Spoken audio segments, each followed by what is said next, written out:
Okay, welcome everyone. I am Christy Oliver, the Professional Development Manager at Davis Publications. First and foremost, I want to thank you all for joining us this afternoon for this important and lively discussion. We are thrilled to have NAEA Supervision and Administration leaders with us to lead a collaborative discussion surrounding the current education landscape and chat about important topics as we begin the school year. A few quick housekeeping things as we get started. We would love for you to ask questions throughout our time together or contribute in any way that you'd like. The best way to do that is to type your questions into the chat box, which can be found at the bottom of your screen. We will be monitoring the chat throughout the session, and we'll get to as many questions and comments as we can during our time together. We are using a Zoom meeting format, which offers you the ability to be seen and heard. You can control your camera and microphone. Just ask that you stay muted while the panelists are speaking and listen for the prompts to join in the discussion. In the last portion of the session, we'll have some time for you to raise your hand and verbally contribute to the conversation. In the meantime, if you could remember to keep yourselves, that would be really great. And also just a reminder that we are recording the session. So if you have your camera on, it will be recorded, and anything that you say verbally will also be recorded. After we finish today, a link to the video will be emailed to you and will be available for viewing at davisart.com/free resources for anyone who might like to watch or revisit. Okay, well, without further ado, I will turn it over to our panelists. Hi, good afternoon. My name is Lisa Stewart Whitehead. On my screen, it says Elizabeth. I do go by Lisa, so feel free to call me Lisa. I am the Supervision and Administration Research Commissioner for NAEA, and my day job is that I am the Instructional Supervisor for Visual Art for Prince George's County Public Schools in Maryland. I supervise over 280 art teachers from pre-K through 12. And I am moderating today's experience. And I'll turn it over to Lorinda. Thank you, Lisa. Hi, I'm Lorinda Rice, the Past Supervision and Administration Director for NAEA. And my day job is Art Curriculum Specialist for Lincoln Public Schools in Lincoln, Nebraska, where I serve 90 art teachers in supporting their curriculum work and working with students. Trinity, it's up to you. Hi. Thanks, Lorinda. So my name is Trinity Villanueva. My pronouns are she, her, and Asia. I just got into this role, Supervision and Administration Director-elect. And Lorinda's awesome mentor for me. And that's for the National Art Education Association, of course. And I want to mention, I was the founding Arts Integration and Culture Program Department for the Carlos Rosario International Public Charter School. So I have a lot of experience in charter schools, specifically here in DC. And now I just took on a new role the last few months as the Executive Director for Public Art Reston, located in Northern Virginia, where I do have, we have a strong pillar of education. So I'm very much attached to education, but now maybe in a slightly different role. So I'm really excited to be here today. And I'm passing it on to Tiffany. Hi, y'all. I'm the Equity, Diversity, and Inclusion Commissioner, and I'm a program manager for Exploring the Arts. It's a nonprofit in New York City. I work with the DOE to identify school districts that are in dire need of the arts and then create long-term partnerships with the schools to implement strategic plans to sort of create art programs that can lead to measurable improvements for students and learning, engagement, and program sustainability. So something I wanted to point out while we're still on this slide is that the term supervision and administration takes on many different roles. We are all different supervisors and administrators. And so we hope that you find a connection somewhere between one of our roles or learn something from our experience. So I think that's what makes this panel so powerful, is that we are all different kinds of supervisors and administrators in our various roles. So today we're going to do a few things. First, we'd like to hear from you all. So in the chat, if you could take a few minutes to give us your ideas about what are your immediate needs right now for the opening of schools. And what are some things that you're thinking about, concerned about, you know, top of the list, what are you working on right now for your immediate needs for opening schools? And then also in the chat, you can put most looking forward to, and then answering that question as well. So what are the things you are most looking forward to? So I'm going to give you a few minutes to think about those two questions. What are your immediate needs? And what are you most looking forward to? Okay, great. So while you're continuing to fill the chat with your immediate needs for opening schools and the thing that you're most looking forward to, there's some really great responses in the chat, and I have some connections to many of what's going on right now. David said that his students started a month ago, and my students start tomorrow. So it's quite a huge gap with where our students begin school. That's really interesting. Any other from the panelists, anyone want to pull out anything they see in the chat? I think something that really resonated with me is finding, like, sprinkled throughout here, is really just like the need of qualified educators, or just the need of people in filling positions. I was recently reading a lot of articles on the Great Resignation. So I think, you know, COVID has really impacted just people in general, and like their needs of mental health and what their anxiety, and like there's just so much, you know, so much layered, that I think just the hiring frenzy and the nightmare of that is just another added layer of stress for supervisors in the beginning of the school year. I agree, Tiffany. That's what I was noticing too. And I'm experiencing it here in the Midwest also. That teacher pipeline, you know, where are teachers? Where are we getting them from? Yeah, Tim, they're inexperienced or just beginners. Maggie Pino is talking about having in-class and virtual. We've done a great thing with separating those now. So we have just virtual teachers and then in-class. So we're not having our teachers do hybrid. Hopefully that will lessen the load a little bit. Okay, so on the next few slides are questions that we have for the panel. And then on the last slide are questions that you may have put when you registered. And so we're going to go through some of those and give the panelists time to talk. This is really informal, so feel free to put things in the chat. We will try our best to incorporate those when we're speaking. And then there'll be an opportunity at the end for people to unmute and kind of share using the raise hand button. We can kind of take turns with people sharing from there, okay? Or asking questions or sharing from your own perspective. So we really want this to be more of a dialogue, which is why we ran this in this format, so we could see each other. All right, so our first question or group of questions is about the future of art curriculum.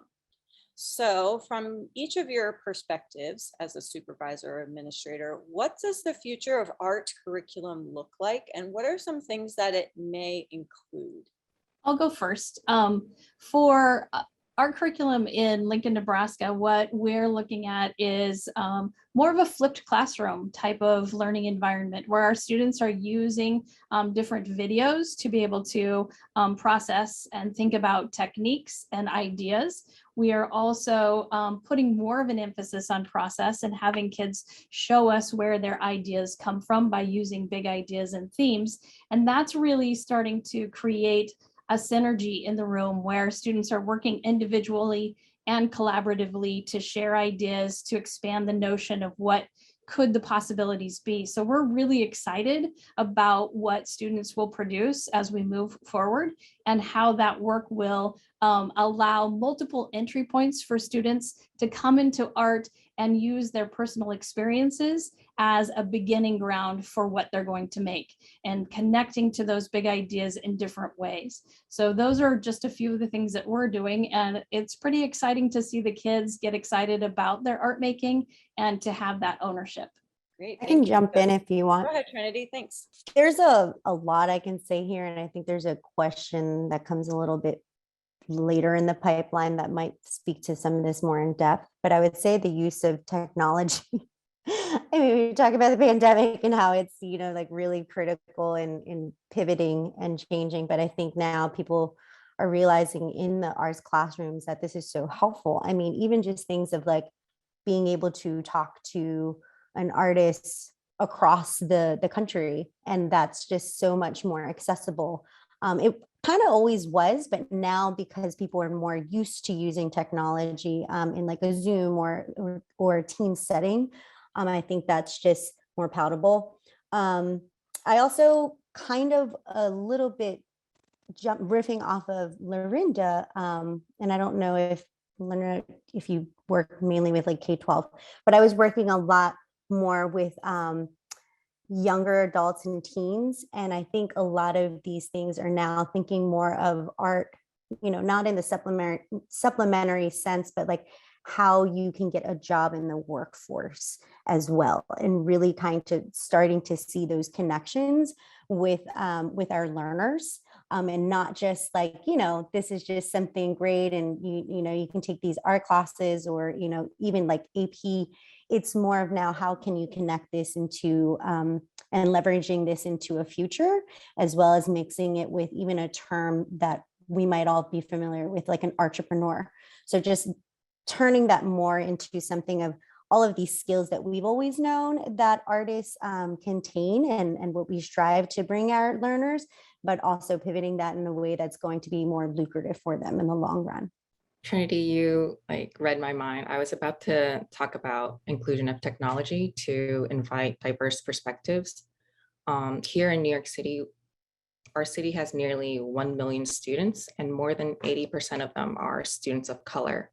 I work with primarily Title I schools. So for us, curriculum really needs to include, the anti-bias, anti-racist lens, definitely trauma-informed instruction, and holistic social-emotional learning.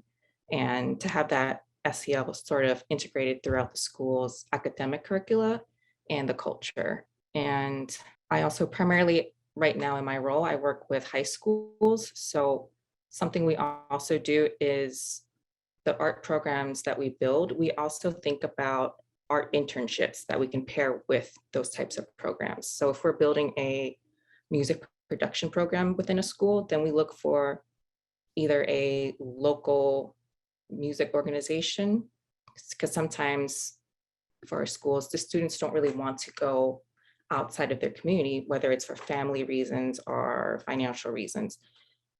So we always have the option of having a local organization and also maybe a larger institution that can be in the city. Great, thank you so much. This is really great. If in the chat you want to add any words that you feel would lend itself to this, either what resonated with you that either any of our three panelists said, or things that you've been thinking about making sure that you include in the future of curriculum, we'd love to hear that. Or if there is anyone who is very passionate about unmuting right now and sharing anything that they're looking at in terms of curriculum, that would be great. Allison, okay, you're up, Allison. For about I'm showing my age.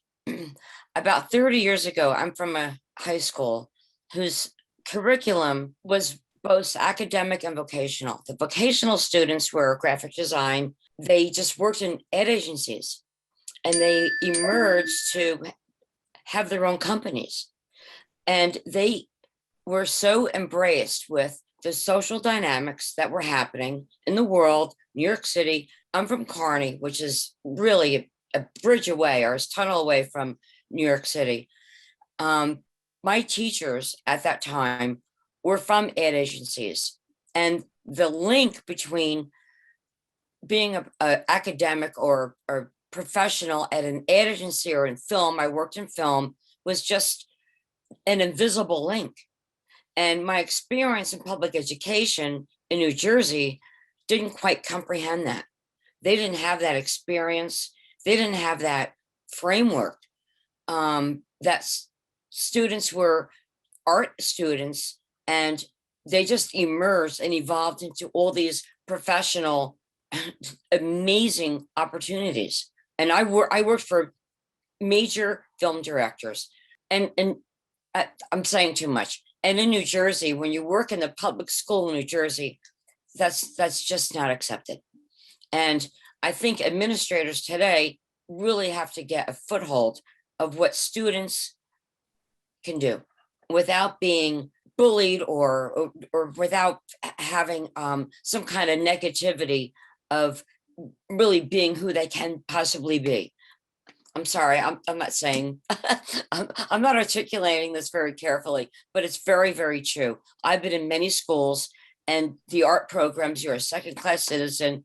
You don't equate that with real professions. And that is so important, because these students going in through an art program are not hobbyists. They're professionals. And that's real important. That has to be taken seriously. Okay. Thank you, Allison.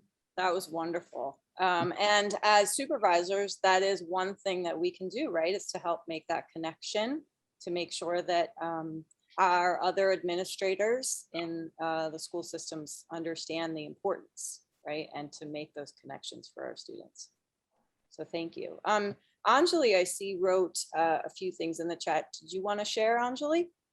Oh, her mic isn't working. Okay, bummer. Well, you can read her wonderful comments in the chat. So anti-bias, anti-racism is critical. And she talked also about students teaching the students about humanity and compassion, and that is definitely ways that we can do that through our art curriculum. All right, so we're going to move to the next question. Can So I? Technology, yes. I just wanted to say hi. I'm a coordinator in Texas, and we've been back in person. But one thing, I've been in my job just over a year, and a big part of that is scope and sequence for visual arts. And one thing that's been really helpful for me, especially working with teachers over this past year, is also building space for teachers to have a little bit of autonomy in their curriculum so that they can share their strengths and their skills, even if they're a little bit diverse from another teacher, because I feel like that helps our conversation with educators move forward. Because it is hard to talk to teachers during stressful times about what to teach when they have so many burdens on them. And so in my reality, in my world, that's been really helpful to also foster, helping teachers understand that we know their strengths as well.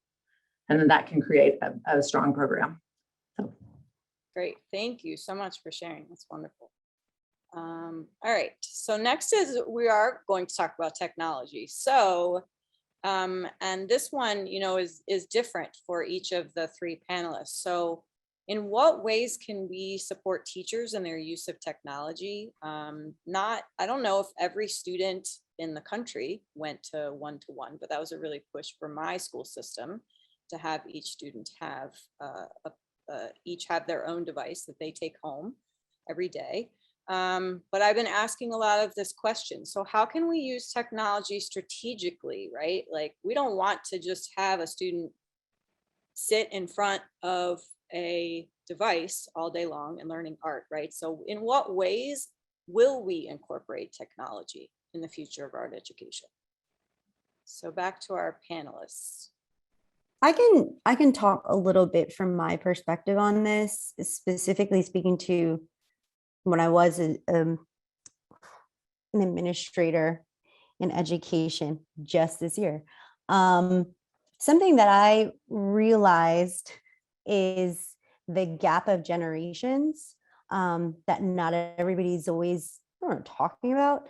And I feel like when you're an administrator, you're seeing such a big picture, right? Because everybody's, especially teachers, are coming in their own kingdom. Like, they're in their own world. And I felt like something that I started doing that I guess was strategic was really starting to elevate those newer voices. So I heard kind of earlier that people were talking about like a lot of the teachers that they're hiring now are newer or younger. But what I saw in that was a lot of energy and a ton more knowledge and experience with technology. And I feel like what happens a lot of times are that teachers or people who are educators who are a little bit older and maybe a little more removed from technology in your everyday, it's not a great thing for the class, right? Because then, like, if you're teaching the technology and you don't fully understand it, then you're not going to be able to really maximize the potential of that technology. So I think just going to the bare bones and the foundations of making sure that your professional development or your supports are around making sure that your educators know that technology really well and know how to maximize that technology, that's a great way in helping us figure out how to even strategically support our students in learning through the arts with the technology. Because there are so many different ways that you can use it, but if you don't really know how to use it, I think that's always like a place to get started, to make sure that everybody's kind of coming on the same level, the playing field. Am I talking? Am I making sense? Okay. Good job, Trinity. Yeah, I think that I'm going to riff off you, Trinity, and say that there are varied strengths, right, in how teachers want to use or feel comfortable in using technology. One of the things that we talk a lot about is sharing those ideas, and then also collaborating with students and saying, what's a good way to do this? Because sometimes we can go into the learner mode and show students how we're learners, to say, you guys are digital natives, how could I make this work? And they're often really excited to help out in the classroom. So that's always a plus. I also see technology really changing the way that we interact, as you said earlier, and Tiffany also said, how we connect with artists, not only locally, but worldwide. And we're seeing teachers find different artists from around the world and either interview them and record that, or get them into the classroom right away and have them interact with students. And that's a positive, I think, in the way that we can see students and teachers using technology. I also think that I've been watching a lot of art teachers who are using technology as a way to create in new ways. And I think our students are really interested in this type of environment, where it's more of a mixed or mashed up environment, where they may start out with traditional methods of art making, but then move it into a technology-based space and either create a video around how it was created, or in different ways showcase it. And that's the other last piece that I'll say, is our presentation modes are changing, right? So as we get ready to tell our students that their work is amazing and the work that our teachers are doing, we have Instagram, we have Facebook, we have Twitter, that we can showcase all of the wonderful things that are going on in our schools to the world and say, take a look, see what these kids are doing, what they have to tell as their visual stories. 50 years ago, I had the joy of working with Laura Chapman and all the arts for all the children, the Discover Art series, things like this. And I want to, and honoring her legacy, which is, she always said, no matter what the technology, past, present, future, let's get away from some of the past ways of labeling. And she always said to me, we want to use untapped resources instead of underserved districts. And I teach in the University of Missouri, St. Louis, taught for many years in Clayton and University City districts. And now I teach future teachers. And we're doing a big rainbow in honoring Laura Chapman's legacy for Discover Art. And we're still going to continue that in the March issue of School Arts Magazine, which I'm sure people will be talking about. But right now, I'm coming from Ferguson, Missouri, and we are trying to link with other school districts around this greater St. Louis area, studying the architecture, the artists from different communities. We have artist exchange. All this is done with technology now. So we can really open these doors to expand the role of art across the entire curriculum and across our districts and across our cities. Great, that's great. Thank you, Maggie, for sharing. Tiffany, did you want to add anything to this question? Sure. So for my role, it's more so advocating for the resources and funds to be allocated to be able to purchase software and equipment for the teachers. And I think as Trinity mentioned, we also have to make sure we're providing the trainings and professional development on how to actually use the equipment and software. And another thing that has been really useful for us is providing the opportunities for our teachers to gather to really share on what type of software works and what doesn't work for their schools and communities, and to really sort of have a resource sharing opportunity. And because a lot of our schools, I think you mentioned, like, we don't have that one-to-one ratio for technology.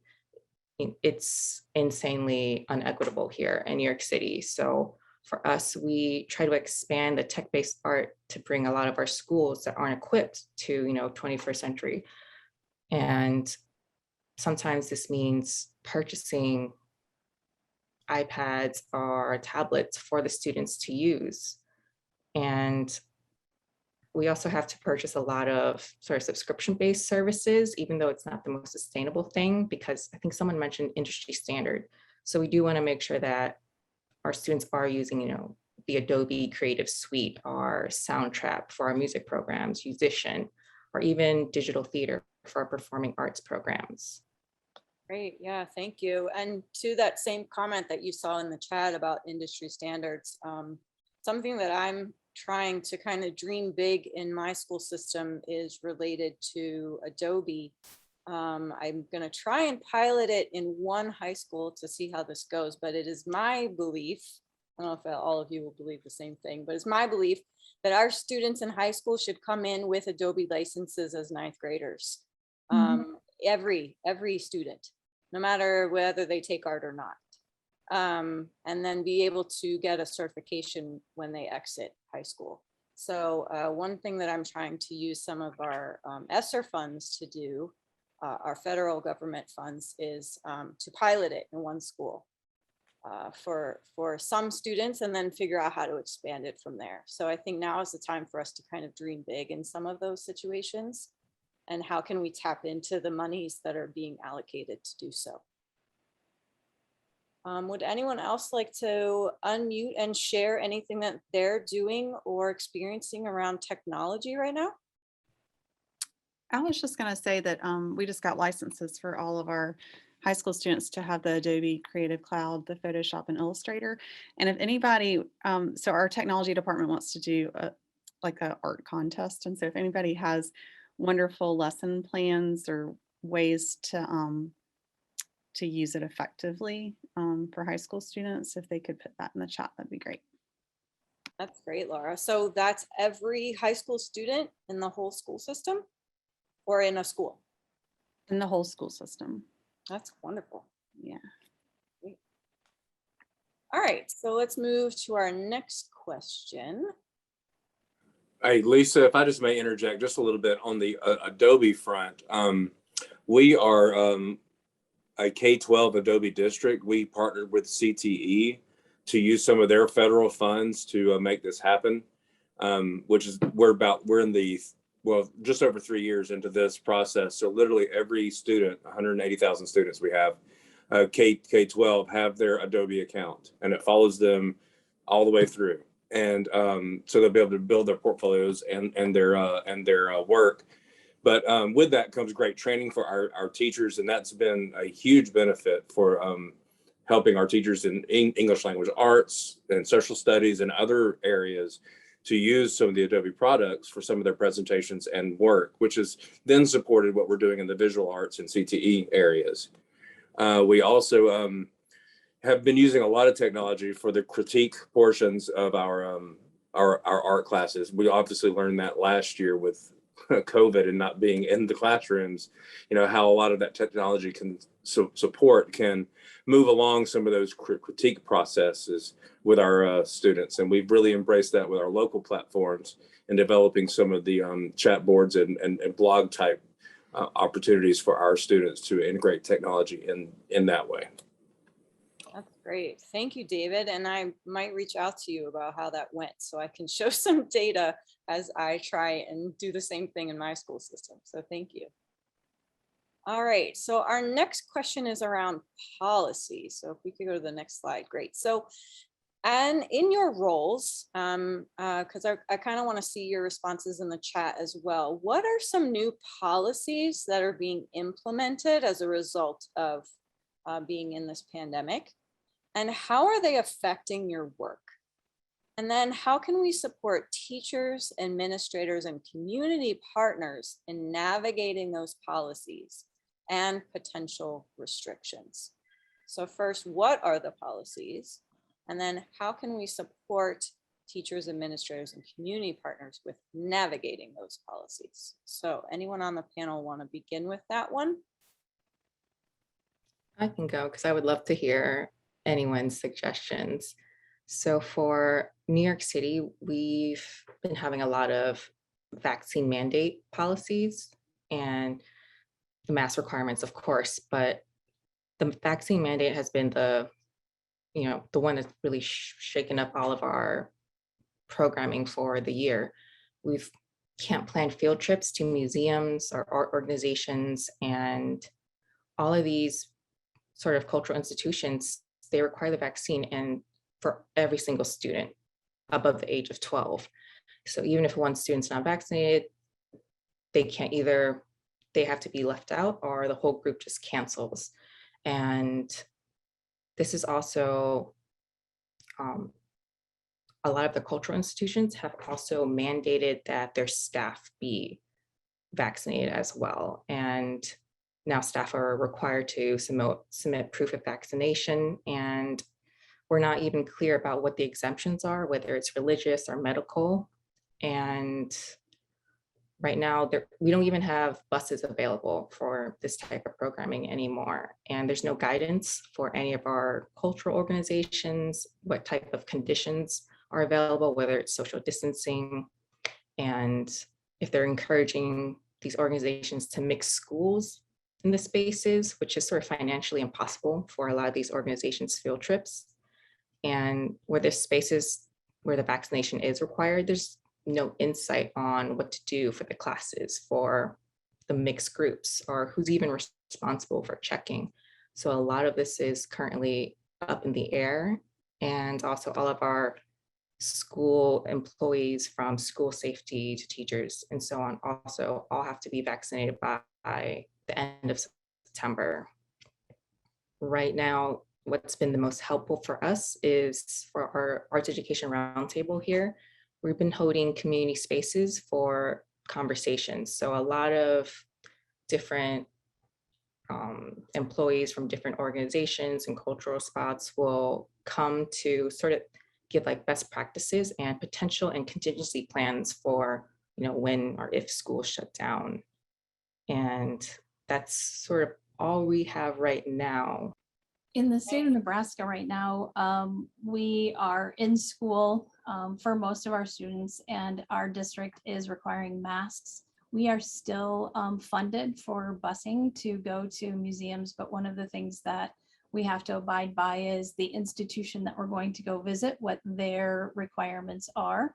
And so we are going to continue doing some of those art museum visits for our elementary students, which I'm pretty excited about.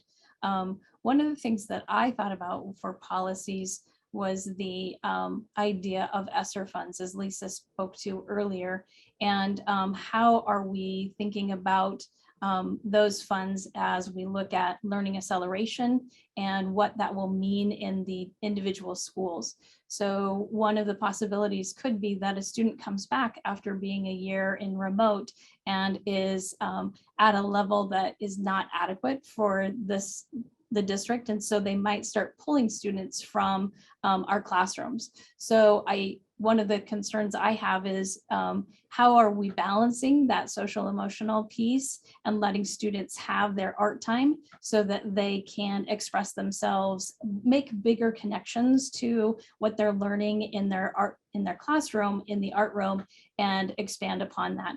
So those are some of the things that I try to navigate and try to support teachers with, and administrators with, and community partners with, is saying, here's what we're doing in art, and this is how it relates to the larger learning, and how we might be able to promote our art programs as a space for equitable learning. Okay, would anyone else like to comment or share any policies that they're currently kind of grappling with or dealing with, and how they affect your work? I would just say that this is speaking as a parent and of a middle schooler, and also just all of my roles, I guess, my professional career. I sit in a really weird spot, and I know you kind of know this, Lisa, because you're sort of near me. But like DC is so weird because we border 2 states, right? And one of the states, the one I work in, is really relaxed with mask mandates. And like going back in, it's like really different. And then I have Maryland that's a little bit more rigid on it. And then my son is in DC. So it just like really affects everything that's happening. And I think the thing I've noticed actually the most with this new school year is just how much anxiety parents have through all of this. And I feel like I just need to acknowledge that, because we're always thinking about the policies and the procedures. And then, but who is it affecting? And my son is 11, right? So he sits at that weird age where he's unable to get vaccinated. And so as a parent of a child who is unvaccinated and I'm vaccinated, and then I'm like working between a state that's kind of loosey-goosey and then DC that's like more strict, it's just so wild to navigate all of these things. Like, I don't even have any answers of like how to best support. What I know that I did is, as a parent, that I emailed all of his teachers and his administrators this year, and I said, hey, thank you so much for just being awesome. Because I feel like a lot of times we're looking so much at these policies and we're forgetting the human side of everything. And really the support is just, we're so going through something that is just, we haven't been through this in our lifetime. And I feel like it's just worth it to acknowledge that in these leadership roles, and to always remember that. Thank you. Thank you, Trinity. That's a great idea. I will now be emailing all of my children's teachers and administrators saying the same thing. So thank you. That was a great idea. All right. On our last question for the panelists is the same question. Oh no, sorry, this is different. How has the pandemic changed the work that we do with schools? So what have you learned that will help you move forward? So in what ways has the pandemic changed the work that we do with schools? And what have you learned? So Tiffany, Trinity, Lorinda, any of you want to take that? I will first this time. I wrote down a couple of things, so hopefully I can remember them all. I would say one big thing is the pandemic spotlighted mental health, as I was literally just talking about anxiety. I think people are a little bit more aware of like rest, all of those things. Like, hello, Nike just gave their employees off for an entire week. I think the pandemic is really spotlighted, like, we need to take care of ourselves. And I've even noticed that more educators are trying to be more restful because the pandemic really just kind of shot us into something that we just did not expect. Another thing that I would say that's really changed with how we're moving forward with schools is equity talks. The pandemic really spotlighted after George Floyd. It's not like this is anything new, but after George Floyd, like now there was like, people were talking about it. People were talking about racism, people were talking about equity, people were talking about anti-racism. I feel like a lot of places have shifted into more of CRT pedagogies. People are talking about this much more. It's becoming more elevated. I saw that Anjali had posted something in the chat much earlier on in this conversation this afternoon about anti-bias and anti-racist work, trauma-informed teaching. Like all of these things have now been elevated and they're out there. Yes, much of it has been politicized, but just seeing how these things have shifted from the pandemic and just being more amplified, and the awareness, I think, is like through the roof. I personally belong to something of the anti-racist art teachers on their advisory. And, you know, there are things to a magnitude all the time, just like what's in the news, what's happening with CRT, all those things I feel like the pandemic has just spotlighted. It's nothing new, it's just, it's more awareness of all those things. I can go, but mine's pretty much the same as Trinity's. It's really just, it's taught us to really lead with empathy and just being really mindful of the trauma and mental load that our students, teachers, administrators may be going through. And it's also really made us reevaluate our internal procedures to allow for flexibility in protocols, because these are unprecedented. These times are just so difficult, and it's definitely exposed the inequity even more so in our schools. And for the students that show up, you know, how do they show up? And then even training teachers in their expectations of what that looks like and what to really, how to react and what to expect. And how social and emotional learning is equally important for the adults, not just the students. And when we're holding spaces to really just listen without trying to provide answers, to let people be heard without judgment, and something that we really had to reel back on was sort of guide and not necessarily lead during these times. And something that really like was highlighted for me was it's so important who you work with, because these are the people that you're going to be dealing with day to day. And you know, where you work, who you work for, it affects your mental health so much. And you want to, you know, really be present 100%. And having a good support system is so important, because it's so necessary to take care of yourself if you're trying to be there for your students or for your teachers. Yeah, thank you, Tiffany. That really kind of goes to something that happened to me. Was I was able to offer weekly office hours to my teachers. And it just became a time where they came to just sit and vent. And, you know, they would look to me for answers. And I'm like, I've never been here before. I don't have the answers. Let's figure it out together, right? And it just became a moment where we collectively came together and worked through it, you know. And sometimes I would just offer the space, I'd offer the Zoom space, and they'd sit there and help each other and talk to each other. Oh, I tried it this way, and I did it this way. And so it just became this opportunity for them to be a team, right? And work it out. So that's great. Thank you. Nice idea, Lisa. Yeah, I think that for some of the big things that we learned through the pandemic is that, you know, it's always changing, and having that empathy, that piece to say, where are we today? What can we get through right now? And how do we make that happen is one of the biggest pieces. And that also brings to the forefront what Tiffany was saying is, how does that help us move forward with our students? So how are we looking at our students and their different lives and what they come from, and meet them where they are excitedly and say, we're glad that you're here. We're excited that you were able to make it. And what is it that you have to share or want to move forward with? Being open to listening to them as individual people and hearing what they want to accomplish in the art room, I think is a big piece of some of the things that we're looking at as we move forward. Thanks, Lorinda. Okay, so on the next slide, we have a few additional questions that you all put. Oh, sorry, I lied.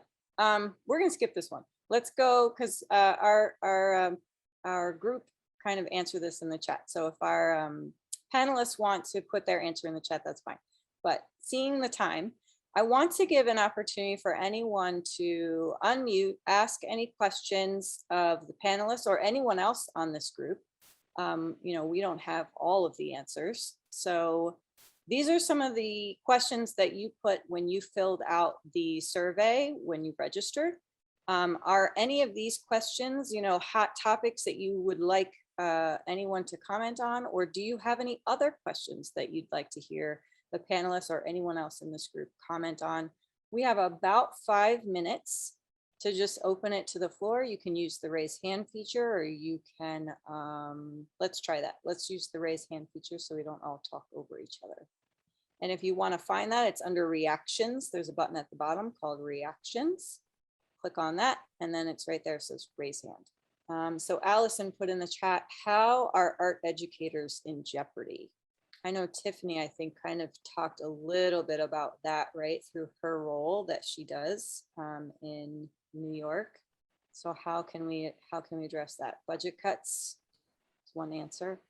Lorinda, did you want to add? Yeah, I think that that's probably one of the biggest things that we're seeing, right? With the pandemic came a lot of budget cuts. And so either schools are reducing the amount of arts teachers or all teachers inevitably. And that's one of the biggest pieces that we're trying to help. And the other piece of that budget cut is that decrease in enrollment in public schools, because that takes our funding down too. So the advocacy piece of what our teachers teach and how they teach it is really important. And then how we can support them in finding ways to keep those positions. Okay, great. And Maggie raised her hand. Go ahead, Maggie.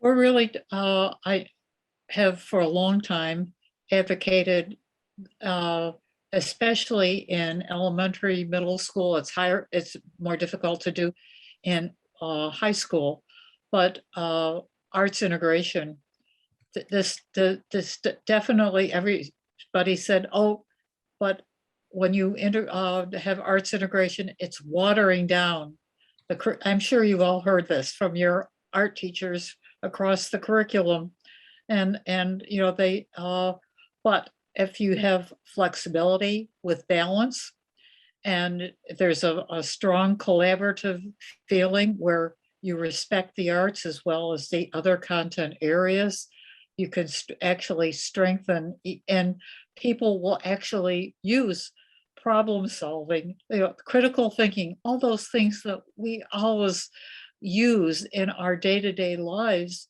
across the curriculum. And too often, this isn't heard by administrators or the people who are setting the tone for what a school day actually looks like.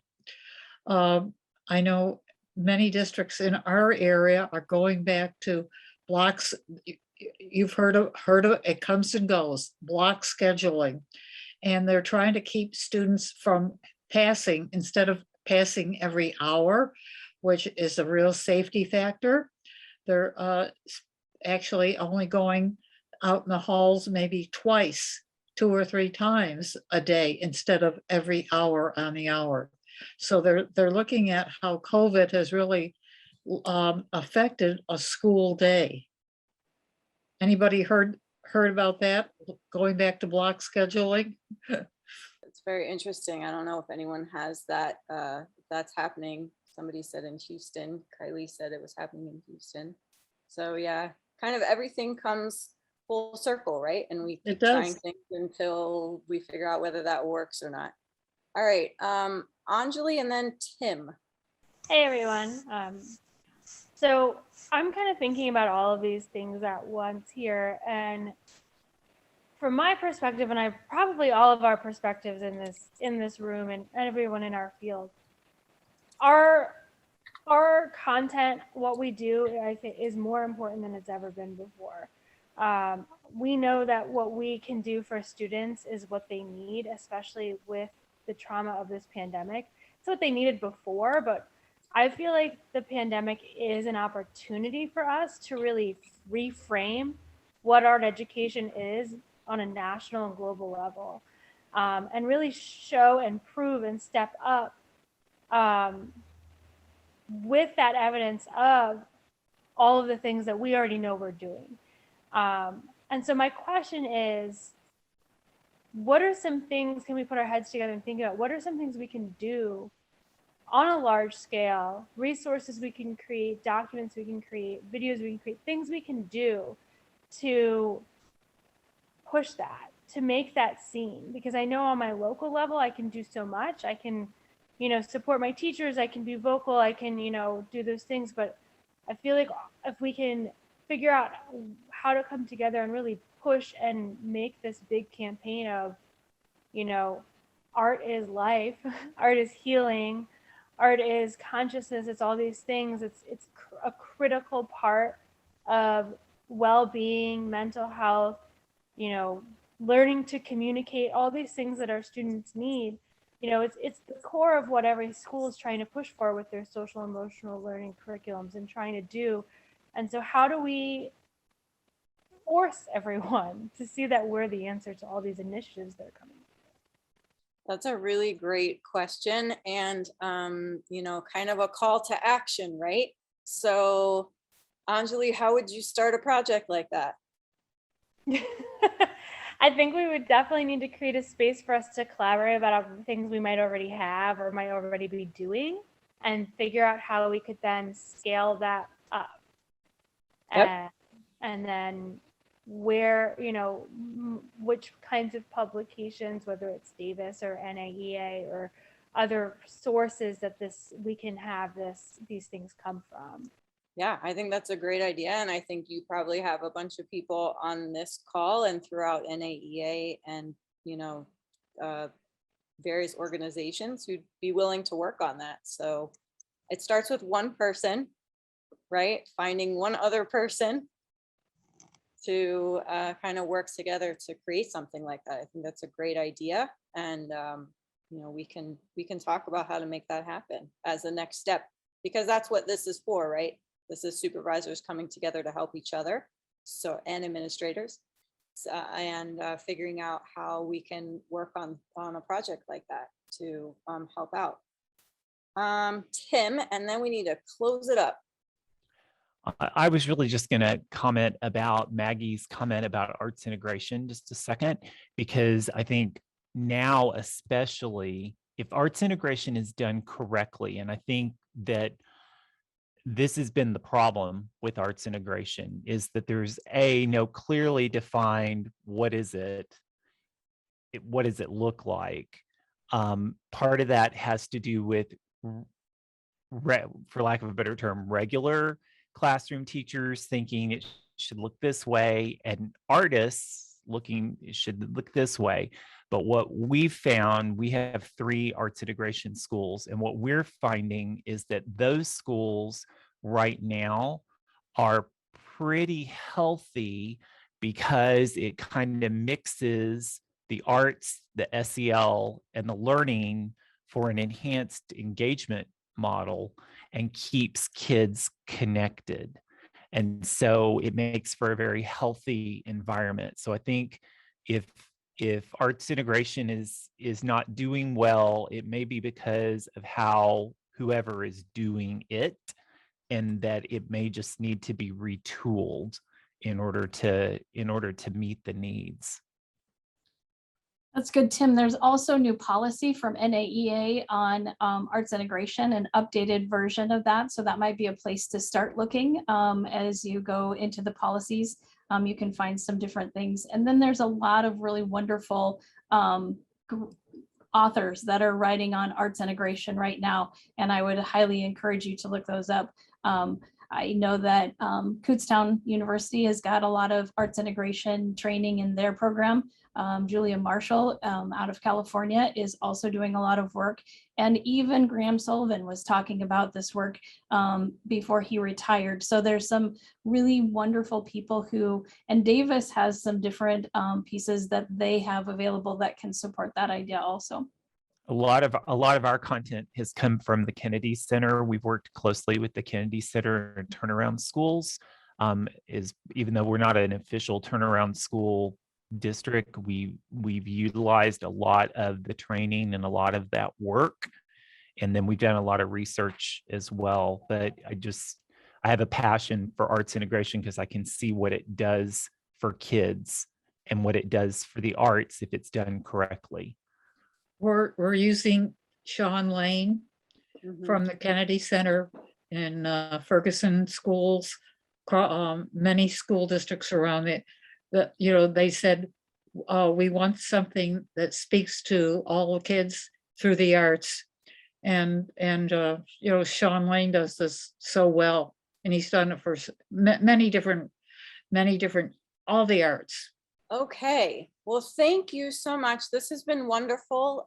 We hope that you got a lot out of this. We hope that you learned some new things, maybe some things you are going to try and bring back. If you could give me in the chat one thing that you learned or discovered or excited to try or thinking about taking on as a result of today's webinar, I'd love to see that in the chat. And thank you so much for being here. And I'm going to hand it back over to Christy. Thank you, Lisa, and everyone. Really, it has just been such a pleasure to be with you all this afternoon. I do want to take a very quick minute to tell you about some new exciting products we have at Davis. The first is our Media Arts Intensive. It is 15 hours of self-paced, on-demand professional development in media arts. It's a fabulous resource for those just beginning with media arts and for those who have been working and teaching in media arts for some time. It really does have something for everyone. It has 34 sessions ranging from artist talks to best practice lectures, focus sessions, and even panel discussions. So definitely check that out if you are interested in media arts. We're also really excited to have released 2 new titles from our Art Education and Practice series, Race and Art Education and Art Making, Play, and Meaning Making. Race and Art Education addresses issues of race in an accessible style with a focus on classroom practice. It aims to provide a well-informed introduction to essential concepts, vocabularies, strategies, and methods for engaging race and racialized human differences in a constructive, equity-oriented manner. Art Making, Play, and Meaning Making explores the use of play as a method for provoking new ways of thinking.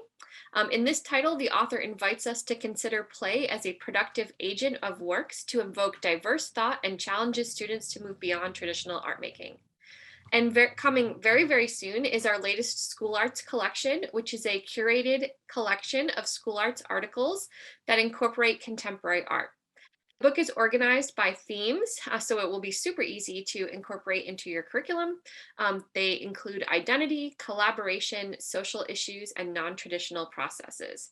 It's really a great resource for any teacher looking to incorporate more contemporary art into your classrooms. And also, we encourage you to visit davisart.com. If you have not been there lately, we've got so much great stuff there for you to use and to share with the teachers and folks that you work with. You can browse our brand new catalog.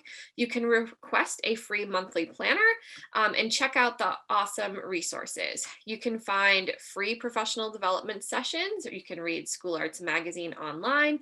You can view some of our on-demand video lessons. You can also find recordings of our past webinars and sign up for future webinars.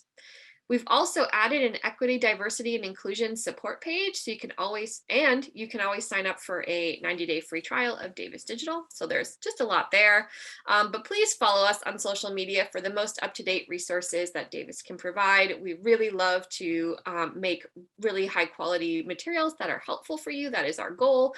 So please definitely check that out. And I'd really like to thank our presenters, Trinity, Tiffany, Lorinda, and Lisa. We so appreciate you sharing your expertise with us and your willingness to help supervisors and administrators across the country. And we really just want to thank everyone for joining us today. We hope that you all stay safe and healthy and have an amazing school year. And we hope to do another session. So we hope to see you soon. And yeah, have an amazing day, everyone. Thank you so much.